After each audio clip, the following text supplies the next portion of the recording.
But speaking of America's interest, it seems like there's some risky stuff coming out of California, Noah. Are we worried about some of the spies at Stanford? What's your take on this? What's going on there? Okay, so what Ben's talking to, another conversation on the Dynamis podcast this week about some research that took place, actually done by Stanford students, Elsa Johnson, Garrett Malloy, a little while ago for the Stanford Review, in which it turns out that there are somewhere between 20 to 50,000 Chinese students in the United States that receive funding from this organization called the China Scholarship Council out of Beijing. The requirement there is that they maintain some of this contact with people that they call handlers, who actually are getting intelligence reporting from these universities.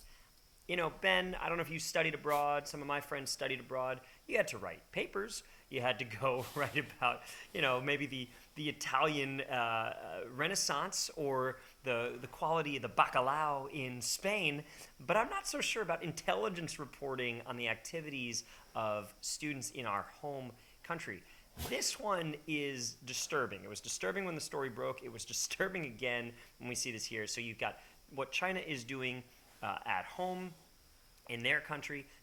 Now you also see what China is doing here in our country. It kind of feels like we're playing two different games, man. Like we're here saying, hey, take our chips, we want the business. And China's like, hey, America, you like foreign students? Awesome, we'll fund them to come to your country. And oh, by the way, we're also going to ask them to report on exactly what it is that you're doing. China seems to recognize they're in a competition. Do we? Yeah, I think the next question then is how do we win, right? And the answer isn't necessarily. I don't think it's close the door. Don't let Chinese students here because that's our strength, right? Our strength is that we have everybody wanting to come here. Our ability to be the place, to be the all-star team that everyone wants to go join up and be on the winning team is how we're going to win in the long run.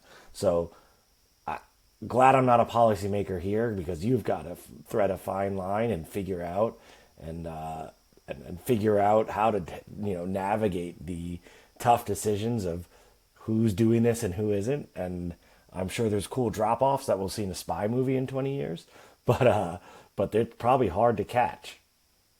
It's you're absolutely right. Well, we talked about this a little bit last week with the Intel CEO. It's like there's some that we want the brain drain to come to America. We want these folks here.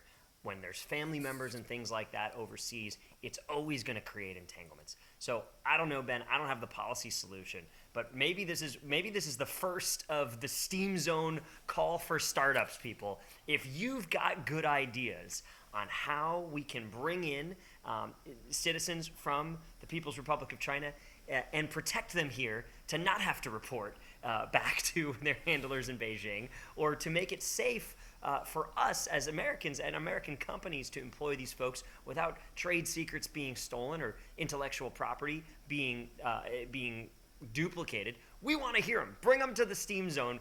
Call We for can't startups. promise you funding, but we'll hype you up. We can. Ben got some. He's got more sway than he wants to let on. There's some funding somewhere. It may not be from these two guys until Steam Zone goes worldwide, but we will help you out. We'd love to hear from you. Maybe we'll have you on the program. So reach out if you're working on something to make it safe for American companies to employ Chinese nationals. All right, that's enough of that. Let's close that tab.